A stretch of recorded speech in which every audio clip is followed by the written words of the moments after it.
విశ్వేశ్వరుడు కావచ్చు, లేదా జ్యోతిరావు పూలే కావచ్చు, లేదా డాక్టర్ బాబాసాహెబ్ అంబేద్కర్ గారు కావచ్చు, లేదా మహాత్మా గాంధీ గారి సిద్ధాంతం కావచ్చు. ఇవన్నీ కూడా సమాజంలో సమూలమైన మార్పులు వచ్చి ప్రతి మనిషికి సమానమైన హక్కులు కల్పించాలి, ప్రతి మనిషి గౌరవంగా బ్రతకాలి. ఆ గౌరవంగా బ్రతకడానికి అవసరమైన ప్రణాళికలు ప్రభుత్వాలు చేయాలి.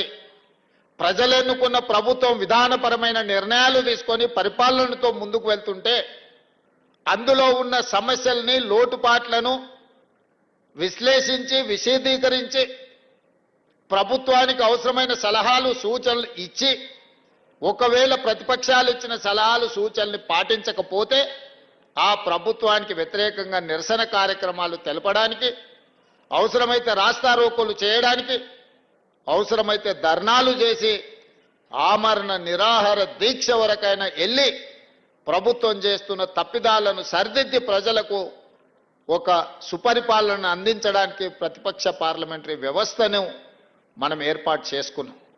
పాలకపక్షం తీసుకునే నిర్ణయాలు, ఆ నిర్ణయాల ద్వారా జరుగుతున్న రాష్ట్రంలో, దేశంలో పరిపాలనలో ఉన్న లోపాలను ఎత్తి చూపడానికే ప్రతిపక్ష వ్యవస్థ ఈరోజు మనం ఏర్పాటు చేసుకున్నాం.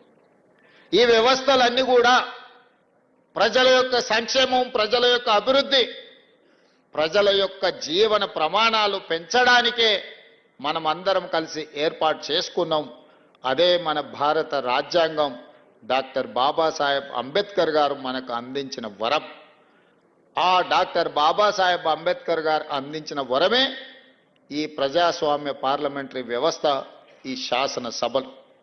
మరి ఈ శాసనసభలో దాదాపుగా డిసెంబర్ 7, 2023 నుంచి ఈ రోజు వరకు ముఖ్యమంత్రిగా నేను, సభానాయకుడుగా, ఉప ముఖ్యమంత్రిగా మా మిత్రుడు, లేదా మా మంత్రివర్గ సహచరులు, మా ఎంపీలు, మా ఎమ్మెల్యేలు, ఎమ్మెల్సీలు, లేదా మమ్మల్ని గెలిపించిన వాళ్ళందరం కూడా మేము బాధ్యతతో ప్రజల దగ్గరికి వెళ్ళి ప్రజా సమస్యలు తెలుసుకొని ఎన్నికల సందర్భంలో మేము ఇచ్చిన హామీలను అమలు చేసే ప్రయత్నం చేస్తున్నాం. ఈ అమలు చేసే క్రమంలో వచ్చిన విమర్శలని శాసనసభలో చర్చించి తద్వారా సమాధానం ఇచ్చి వాళ్లకున్న అనుమానాలు నివృత్తి చేయడానికి మేము శాయశక్తుల ప్రయత్నం చేస్తున్నాం. మరి ఈరోజు ఇక్కడికి వచ్చిన మిత్రుల ద్వారా 4 కోట్ల తెలంగాణ ప్రజల్ని నేను అడగదలుచుకున్నా. నిన్నగాక మొన్న ఒక ఆయన వరంగల్లో ఒక పెద్ద సభ పెట్టిండు. సంతోషం, మీ పార్టీ ఏర్పడి 25 సంవత్సరాలు అయింది. మీరు వజ్రోత్సవాలు, విజయోత్సవాలు ఏం చేసుకున్నా మాకేం అభ్యంతరం లేదు. ప్రజాస్వామ్యంలో ఇదొక భాగం. 140 సంవత్సరాల చరిత్ర కలిగిన కాంగ్రెస్ పార్టీకి మేము ప్రాతినిధ్యం వహిస్తే 25 సంవత్సరాలు చరిత్ర కలిగిన మీ పార్టీకి మీరు ప్రాతినిధ్యం వహిస్తున్నారు, మాకేం అభ్యంతరం లేదు. మీరు విజయోత్సవం సభలు ఏర్పాటు చేసుకుంటాం అంటే మంత్రి పొన్నం ప్రభాకర్ గారిని పిలిచి ఎన్ని వందల బస్సులు అడిగినా అన్ని వందల బస్సులు వాళ్ళకి ఇవ్వండి, వాళ్ళక్కడ సభ ఏర్పాటు చేసుకొనివ్వండి, వాళ్ళకు అవసరమైన అన్ని వెసులుబాట్లు కల్పించండి అని చెప్పి ఆర్టీసీ అధికారులనే కాదు, పోలీసు అధికారులను, అక్కడుండే మున్సిపల్ అధికారులను, కలెక్టర్లకు అందరికి కూడా నేను సమీక్ష చేసి ఆదేశాలు ఇచ్చిన. ఎందుకంటే ప్రజాస్వామ్యంలో పాలకపక్షమే కాదు ప్రతిపక్షం కూడా బలంగా ఉండాలి.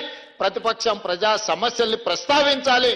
వారు ప్రస్తావించిన ప్రజా సమస్యల్ని మేము పరిష్కరించడానికి వీలవుతుంది, పరిష్కరించాలన్న చిత్తశుద్ధితోని వారు సభ నడుపుకోవడానికి సంపూర్ణంగా ఈ రాష్ట్ర ప్రభుత్వం సహకరించిందన్న మాట నిజం కాదా?